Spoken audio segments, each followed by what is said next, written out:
Muy buenos días para todos, bienvenidos los que están aquí presentes. También damos un saludo cordial a los que nos acompañan por medio del internet. Esta es la Iglesia Pacto de Gracia, una iglesia presbiteriana reformada en San José, Costa Rica, y les invito esta mañana a buscar en sus Biblias Segundo de Crónicas, capítulo 34.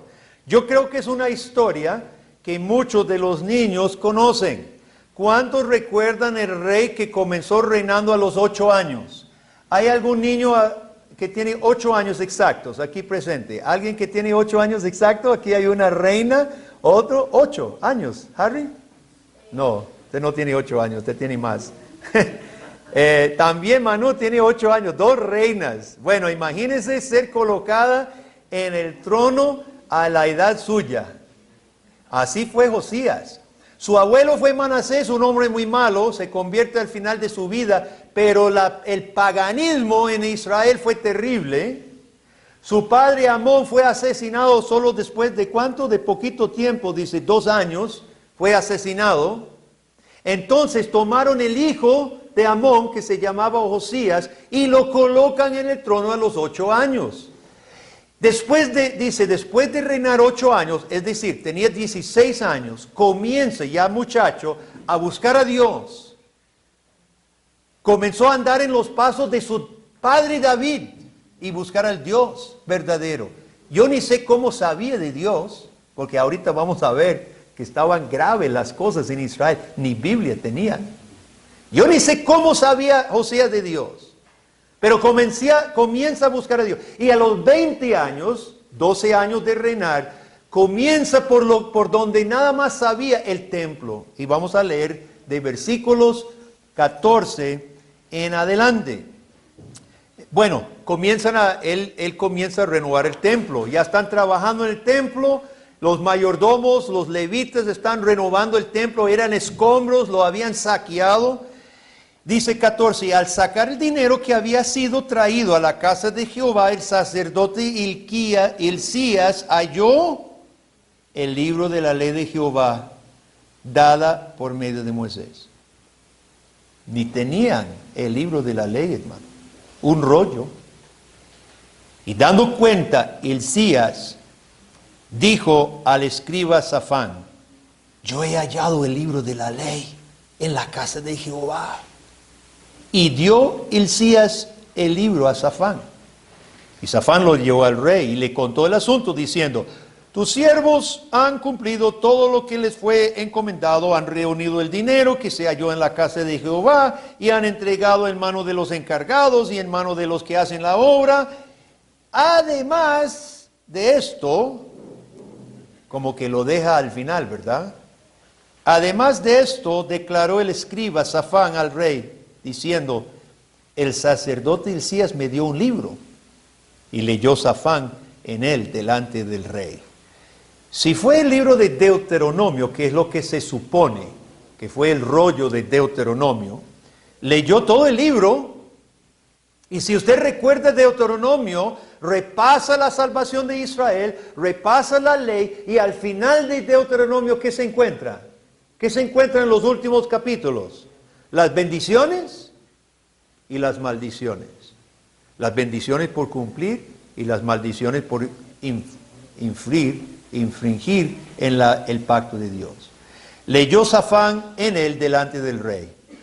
Luego que el rey oyó las palabras de la ley, rasgó sus vestidos y mandó a Hilcías y a Hicam, hijo de Safán, y a Abdón, hijo de Micaía, y a Safán, escriba, y a Asaías, siervo del rey, diciendo, andad, consultad a Jehová por mí y por el remanente de Israel y de Judá acerca de las palabras del libro que se ha hallado, porque grande es la ira de Jehová que ha caído sobre nosotros, por cuanto nuestros padres no guardaron la palabra de Jehová, para ser conforme a todo lo que está escrito en este libro. Entonces Hilcías y los del rey fueron a Hulda, profetisa, mujer de Salum, hijo de Tizpa, hijo de Arjas, guarda de las vestiduras, la cual moraba en Jerusalén, en el segundo barrio, y le dijeron las palabras antedichas. Ella respondió, Jehová Dios de Israel ha dicho así, decida al varón que os ha enviado a mí, así ha dicho Jehová, he aquí, yo traigo mal sobre este lugar y sobre los moradores de él, todas las maldiciones que están escritas en el libro que leyeron delante del rey de Judá, por cuanto me han dejado y han ofrecido sacrificios a dioses ajenos, provocándome a ira con todas las obras de sus manos. Por tanto, se derramará mi ira sobre este lugar y no se apagará. Mas, al rey de Judá que os ha enviado a consultar a Jehová, así le diréis, Jehová el Dios de Israel ha dicho así, por cuanto oíste las palabras del libro, y tu corazón se conmovió, y te humillaste delante de Dios al oír sus palabras sobre este lugar y sobre sus moradores, y te humillaste delante de mí, y rasgaste tus vestidos, y lloraste en mi presencia, yo también te he oído, dice Jehová. He aquí yo te recogeré con tus padres, serás recogido en tu sepulcro en paz, y tus ojos no verán todo el mal que yo traigo sobre este lugar y sobre los moradores de él. Y ellos refirieron al rey la respuesta. Entonces el rey envió y reunió a todos los ancianos de Judá y de Jerusalén. Y subió el rey a la casa de Jehová, y con él todos los varones de Judá y los moradores de Jerusalén, los sacerdotes, los levitas, todo el pueblo, desde el mayor hasta el más pequeño. Y leyó a oído de ellos todas las palabras del libro de pacto que había sido hallado en la casa de Jehová. Y estando el rey en pie en su sitio, hizo delante de Jehová pacto de caminar en pos de Jehová y de guardar sus mandamientos, sus testimonios, sus estatutos, con todo su corazón y con toda su alma, poniendo por obra las palabras del pacto que estaban escritos en aquel libro.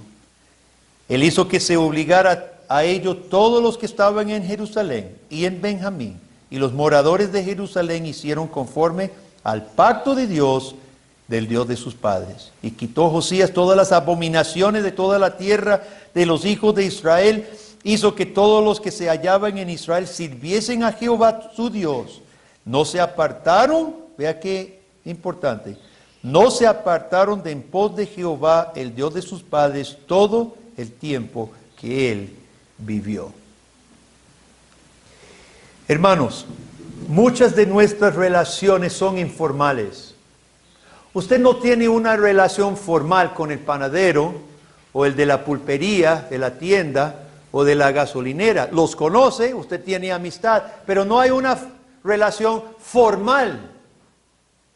Pero si usted va a hacer una sociedad con otro socio, ¿qué se hace? Se hace una escritura y se firma delante de un abogado que consta todas las condiciones de esa sociedad y las responsabilidades suyas. Si usted se va a casar, la Constitución de Costa Rica estipula los privilegios y las responsabilidades de lo que llamamos un matrimonio. ¿Qué es la diferencia? Pacto. Son pactos, son acuerdos formales, una sociedad de socios, un matrimonio. Son acuerdos formales, hermanos. Y sabe, cuando Dios redime a su pueblo, Dios echa mano del concepto de pacto para relacionarse con su pueblo. Porque pacto eleva una relación a otro nivel. Nosotros mantenemos relaciones informales con muchas personas. Pero si usted entra en pacto con alguien, acuerdo formal, esa relación es elevada a otro nivel. Y aquí en el pasaje que acabamos de leer se menciona el pacto que Dios había hecho con sus padres varias veces. Se menciona varias veces aquel pacto que Dios había hecho. Porque el punto aquí, hermano, es el pacto. ¿Qué había pasado? Resumamos la historia. Israel había caído en el pecado y había perdido la Biblia.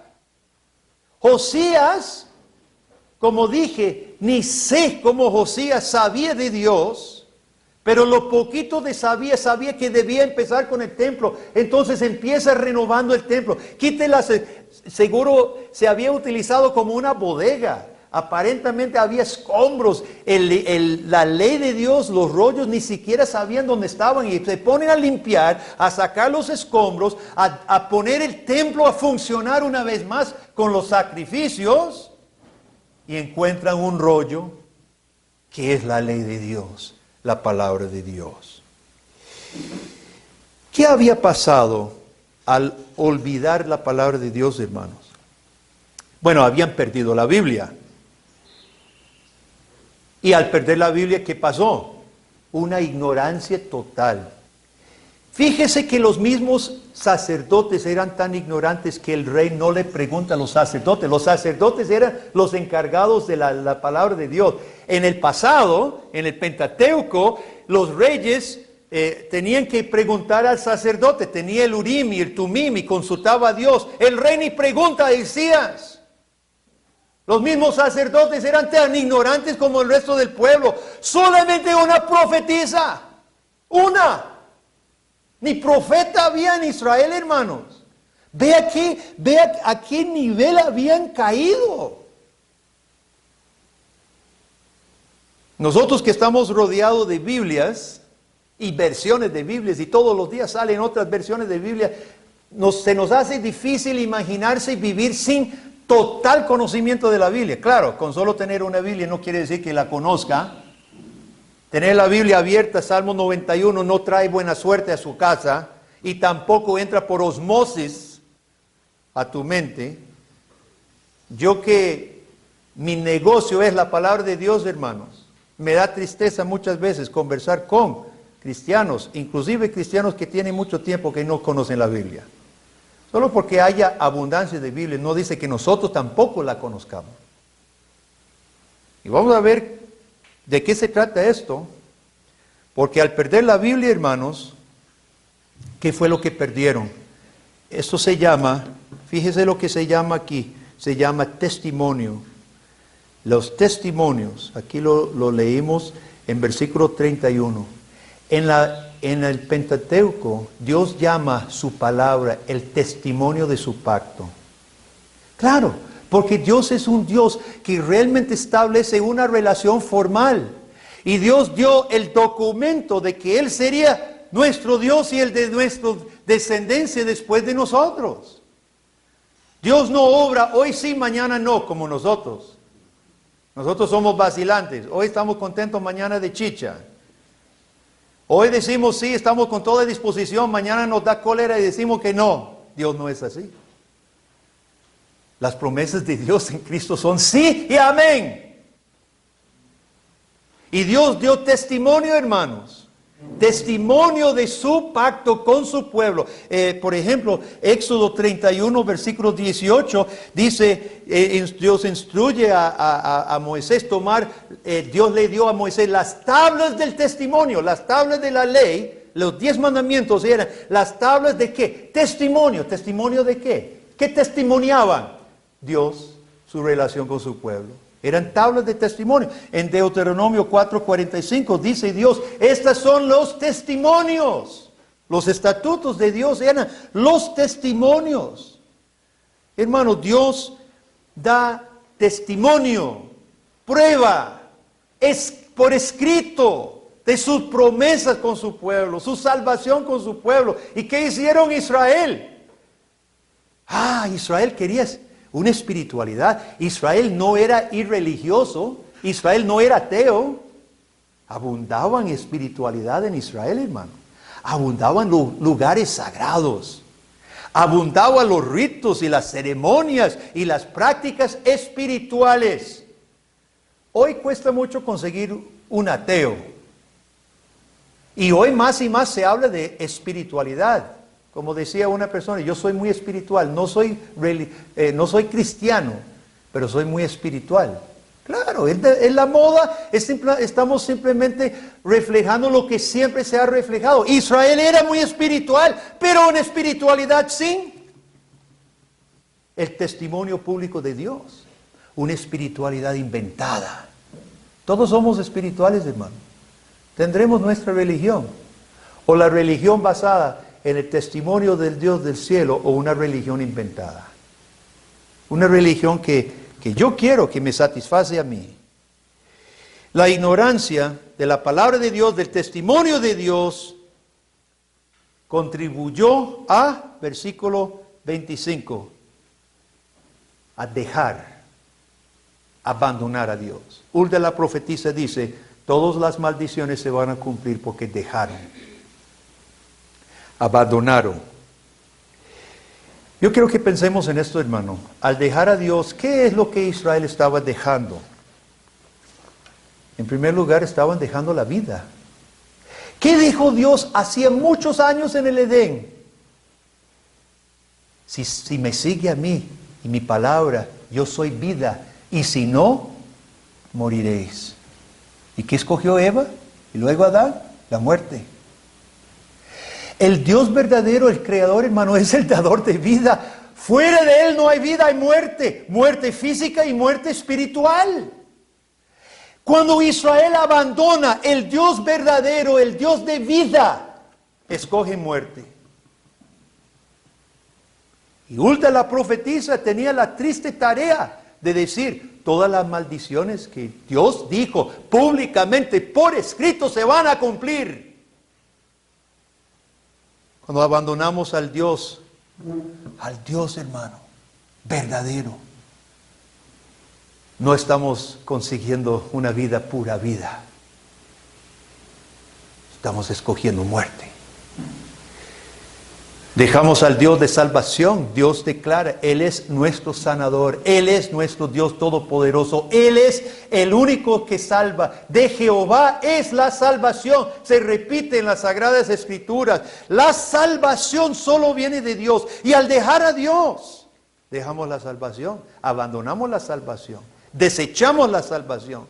Dios es el que perdona. ¿Qué es lo que impide nuestra relación con Dios, hermano? Nuestra culpa, nuestras ofensas impiden nuestra relación con Dios. Y cuando abandonamos a Dios y le damos la espalda, estamos dando la espalda al único que nos puede perdonar, al único que nos puede reconciliar. Y finalmente abandonamos al que es verdad. Es terrible vivir bajo la mentira. Dejamos al que es verdad. Israel, creyéndose más felices sin Dios, lo abandonan. Pero solo iban a encontrar muerte, mentira y engaño. Y esto es tan cierto hoy como en aquel entonces. Jesucristo lo dijo muy claramente, apartados de mí nada sois.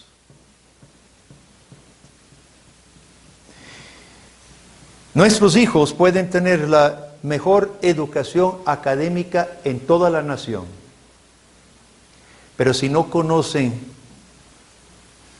el dador de la vida, si no conocen el dador de la sabiduría, si no conocen a Dios, no conocen la verdad y no conocen la vida. El principio de la sabiduría es el temor de Jehová. La desobediencia del pueblo, el abandonar a Dios, los llevaría a ser castigados. Y recordemos, hermanos, que este testimonio, muchos de los que tratan la Biblia les gusta escoger. Esta página me gusta, esta página no me gusta, esta tampoco. La Biblia relata la salvación de Dios y también el castigo por abandonarlo. Las dos cosas. Los israelitas olvidaron ese aspecto. Sus hijos debieran haber sabido del Dios santo, del Dios justo y de un Dios celoso. Como hijos del pacto, y pronto Dios primero estaremos bautizando a algunos de los hijos que están aquí presentes. Como hijos del pacto tenían el derecho de saber todo esto. Una de las cosas que el bautismo, la circuncisión en el Antiguo Testamento y el bautismo hoy día da, una de los beneficios que el bautismo otorga al niño es el derecho de recibir instrucción en la palabra de Dios. Y los israelitas y los hijos de los israelitas tenían el derecho y fallaron. Ellos eran desobedientes, pero más desobedientes sus padres. porque sus padres no le dieron lo que era suyo por herencia. Y ellos permitieron que lo más importante de la vida se perdiera. Cuando una pareja se casa hoy en día, generalmente se intercambia un anillo de bodas. Y una vez casado, andamos ese anillo de bodas con orgullo. El anillo no es su esposa, obviamente, pero el anillo representa aquel matrimonio que usted entabló con el amor de su vida. Ahora, ¿qué pasa si uno se casa y ya se pone el anillo y un día usted llega a la casa y no anda el anillo de bodas? Y su cónyuge le pregunta, ¿el anillo? Bueno, si sucediera a mi esposa ni me daría cuenta, porque yo ni me doy cuenta de estas cosas, ¿verdad? Pero ella se daría cuenta si yo llego sin mi anillo, porque las mujeres como que ponen más cuidado de los detalles. Yo sí soy torpe totalmente. Pero ella, téngase por seguro, me preguntaría, ¿el anillo? ¿Qué pasa si alguien dice, mira, no sé? ¿Qué pensaría su cónyuge? Está un poco raro, como que no sabe. ¿Cómo que no sabe? ¿Qué es eso? Tras que el mío ni sale, y para arrancarme hay que poner no sé qué y sacarlo, ¿verdad? Y si yo llego sin mi anillo, es porque fue un esfuerzo por sacármelo. Está raro. Hermanos, la ley que Dios había dado al pueblo era el anillo de bodas. Ese era el testimonio del matrimonio que Dios estaba entablando con su novia, el pueblo de Israel. Él le dio esto como un adorno. ¿Cómo es posible que nosotros tratemos la palabra de Dios como hay que ir a la iglesia? Hay que memorizar, porque el pastor nos tiene memorizando Proverbios 11. Voy a ver.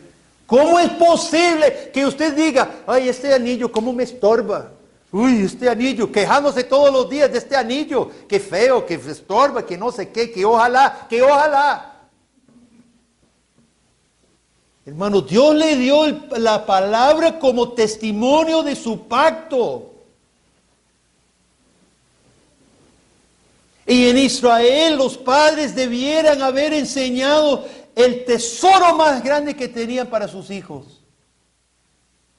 Pero al abandonar la palabra y perder la palabra, hermanos, ellos no tenían nada que heredar a sus hijos. Y ese abandono traería juicio sobre ellos. Y Hulda dice, todas las palabras se cumplirán.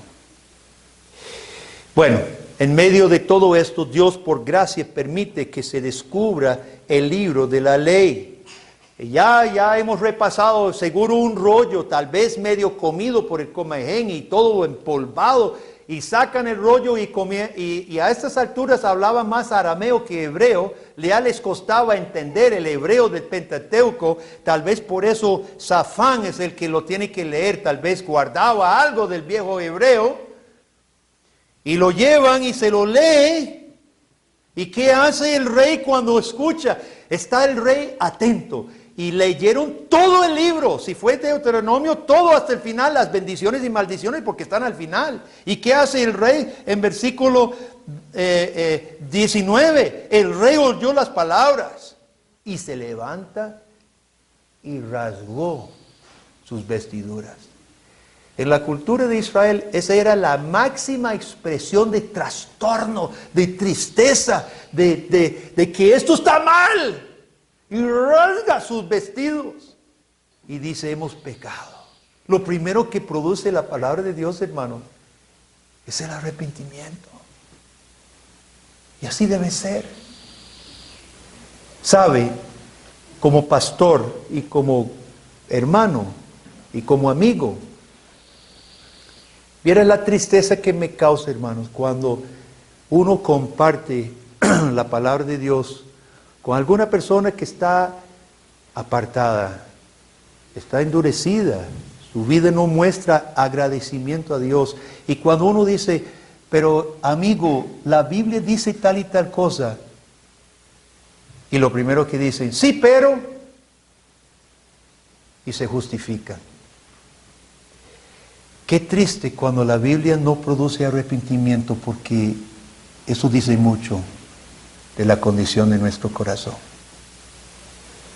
¿Se acuerda cuando Natán fue donde David después de Betsabé y lo acusa, tú eres el hombre? ¿Qué hizo David? He pecado contra Jehová. Josías, cuando escucha la palabra, ¿qué hace? Hemos pecado contra Jehová. La palabra, hermanos, en el corazón que tiene fe, la palabra produce arrepentimiento. En segundo lugar, produjo cuando Hulda la profetisa dice, todo se va a cumplir, pero Dios va a esperar en misericordia. Dios va a esperar, por lo menos usted podrá reinar. Josías hace todo lo posible para salvar cuantas almas pueda durante su vida y reúne todo Judá y todo Efraín y Manasés. Ahí usted puede leer todo lo que está haciendo y hace una renovación del pacto y reúne a viejos y jóvenes. Niños estaban presentes porque Josías sabe que aparte de Dios, hermanos, aparte de Dios no hay salvación. Y él renueva el pacto que Dios había establecido con Israel. Fíjese que fueron incluidos los versículos 30 al 31. Estaban incluidos los hijos una vez más. Porque los hijos iban a ser implicados en el juicio de Dios. Cuando caía el juicio de Dios, los hijos iban a sufrir. Y Josías llama a los padres con sus hijos. Y les dice, renovemos pacto ante Dios, arrepintámonos. Posiblemente Dios tenga misericordia de nosotros. Y él promete amar a Dios y seguir su palabra con toda su alma y todo su corazón. Lo vio, versículo 31. Él dirige una renovación de pacto para comprometerse una vez más con toda su alma y todo su corazón, porque Josías se da cuenta que solo hay dos tipos de pacto: el pacto con el Dios de vida y el pacto con el demonio para muerte. Solo hay dos lealtades, hermano. Dios lo puso claro en el Edén: o sigue mi palabra y vive, o sigue el demonio, el pecado y muere. Solo hay dos pactos. No hay muchos pactos, no hay muchas opciones espirituales, hermano. Eso es el engaño del demonio. Hay muchas religiones, una nueva religión cada día. Eso es mentira. Solo hay dos. Esto es muy simple. Esto es muy sencillo. Y Josías se da cuenta. Nosotros teníamos lealtad con el pecado. Renovemos el pacto que Dios había establecido con nosotros, de alma y corazón, otra vez creyendo en el Señor, porque solo aquí hay dos opciones: escogemos a Dios para vida y salvación y perdón, o seguimos en el pecado y morimos todos. Qué lindo, qué lindo. Aquí tenemos a Josías, hermano, un joven, 20 y cuántos años, 20 y pico años apenas. Aquí hay varios jóvenes que tienen apenas 19, 20, 21, 23 años. Usted es rey en Jerusalén, dirigiendo a todo el pueblo a consagrar sus vidas al Señor. ¡Qué cuadro más lindo! ¡Qué lindo! Este joven rey cumpliendo lo que los otros reyes teocráticos no cumplieron. Y por eso dice al principio del capítulo que él comenzó a caminar en los pasos de David, su padre. David no era su padre, David era su tatarabuelo. Pero David siguió a Dios. Y Josías siguió en los caminos de David, que siguió a Dios. Y Josías está cumpliendo el papel del rey teocrático. Quiere el papel: prefigurar a Cristo en su oficio de rey. Josías, a la cabeza del pueblo, asume su responsabilidad, dirige al pueblo en arrepentimiento y fe en el Señor, Hermanos, vemos en Él una sombra de Jesucristo. Jesús es el que se presenta delante de nosotros, cabeza nuestra, Rey nuestro. Y nos invita y nos lleva a una renovación de pacto. ¿Sabe qué hacemos cada domingo, hermanos? Venimos aquí, bajo nuestra cabeza Cristo, para renovar pacto con el Señor. Porque el arrepentimiento trajo el favor de Dios. Y la profetisa Hulda dice, cómo se humilló y se afligió y se arrepintió, morirá en paz. Y el último versículo del capítulo dice que todos los días de su vida condujo al pueblo en el servicio de Dios. ¡Qué hermoso! ¡Qué cambio! ¿Qué cambio pudo hacer Josías? Un muchacho joven que amaba a Dios, pero puesto como rey. Y cuanto más Jesús, hermano, cuanto más Jesús nos conduce todos los días de su vida que son eternas. Dios es un Dios de pacto. Y nosotros tenemos a alguien mayor que Josías. Tenemos a Cristo Jesús. Este pacto abarca a nuestros hijos, para bien o para mal. Nuestros hijos deben oír las palabras de Dios constantemente. Y como Israel renovó pacto con Dios aquel día, hermano, nosotros semanalmente venimos aquí a hacer algo sumamente importante, a renovar pacto con Dios. Por eso yo pregunto, ¿cuál sería el motivo de no desear presentarse ante el Señor del pacto un día domingo? ¿Cuál sería el motivo de querer o de simplemente tomar a la ligera, o bueno, voy o no voy? ¿Cuál sería el motivo, hermano, de ausentarme de esta renovación de pacto tan importante bajo nuestro Rey Jesucristo? Yo creo, hermano, que este pasaje nos llama, este día, domingo, cuando venimos al servicio santo delante del Señor, donde Dios da no solamente su palabra como testimonio, sino dos señales más, la cena del Señor y el bautismo. Da señales, confirma su pacto. Yo creo que este pasaje nos llama a dos cosas, nos llama a un montón de cosas, pero déjeme terminar solo con dos cosas, hermano. El hogar cristiano. La primera responsabilidad de enseñar la palabra de Dios, Dios lo dijo en Deuteronomio 6. Padres, cuando se levanten y cuando se acuesten, en la casa y en la calle, amarre la palabra de Dios a las manos de sus hijos y amárrelos entre los ojos y póngalo en los postes de la casa. Yo creo que se ha dado que algunos chicos por la escuela dominical de la iglesia, algunos que están en nuestro instituto SECRE, con un buen programa de Biblia, algunos chicos llegan a saber más que sus padres las palabras de Dios. ¡Qué desastre! ¡Qué desastre! Papá y mamá, su deber principal para heredar a su hijo. Si usted no puede heredar un 5 cuando muera, por lo menos ame a su hijo suficientemente como para heredarle el conocimiento de Dios. La instrucción en la palabra de Dios es más que simple letra en la vida. Instruye a su hijo a amar a Dios y a su prójimo. Puede ser cosas tan pequeñas como que el vecino está enfermo y usted con su hijo le manda un quequito, un pancito para el vecino, instruyéndolo en un corazón agradecido. Agradecido con Dios y agradecido y colaborador con su prójimo. El hogar. Este nos llama, hermanos. Esto es un fuerte llamado a que nosotros no descuidemos el testimonio que Dios nos ha dado. Y eso se transmite solo de una forma. Se transmite de generación en generación solo de una forma, por la instrucción. Por la instrucción. Y la iglesia, hermanos. Nosotros como iglesia somos un pueblo bajo un rey. No descuidemos esta renovación de pacto.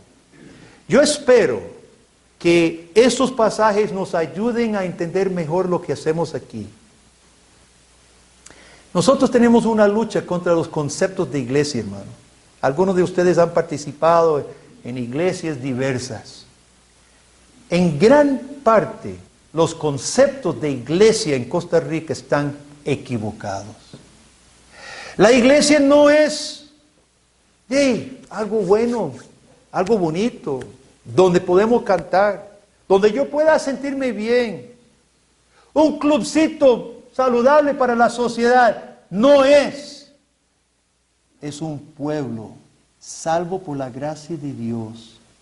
El Dios le ha entregado un testimonio formal con quien Dios se ha comprometido con nosotros, que trae bendiciones y maldiciones a los que desprecian su palabra. Hermanos, lo que hacemos aquí cada domingo es serio. Gracias a Dios que disfrutamos, gracias a Dios por la hora de café que todos pueden conversar, gracias a Dios por los cantos y gracias a Dios por todo lo bonito que hacemos.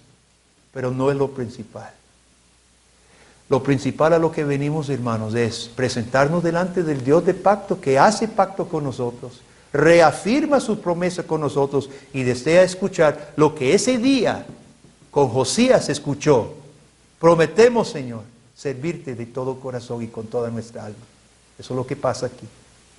Eso es lo que hacemos aquí cada domingo. Escuchamos otra vez Dios reafirmando su amor para con nosotros. Y Dios espera escucharnos decir, te serviremos con todo el corazón y con toda nuestra alma. Por medio de un pacto de gracia, Dios nos ha hecho herederos de vida y de salvación, hermanos. Y en el pacto hay dos partes, la parte de Dios que promete y nuestra parte que responde. No descuidemos tan grande salvación, hermano, por favor. No celebremos culto como si fuera otra actividad rutinaria de la semana, que a veces sí, que a veces no. No leamos la Biblia solo por obligación cristiana, por pasar el tiempo. Memorizamos el versículo porque el pastor nos va a regañar. No lo tomemos de esta manera, hermano. Dios nos invita a celebrar y a renovar pacto con Él, el Dios verdadero y eterno de la salvación. ¿Cuántos lo creen? Oremos. Padre, gracias te damos por este pasaje tan profundo, tan grande, Dios. Gracias por Josías, Padre, que condujo a todo un pueblo a retornar a fe, a la salvación, a la vida, al Dios verdadero. Oh Dios, perdónanos. Perdónanos porque fácilmente olvidamos de lo que se trata. Tu palabra, tu pueblo, la iglesia. Perdónanos, Dios. Y ayúdanos en este día poder decir realmente de corazón, te amaremos y te serviremos con todo nuestro corazón y con toda nuestra alma. Ayúdanos, Dios, en Cristo. Amén.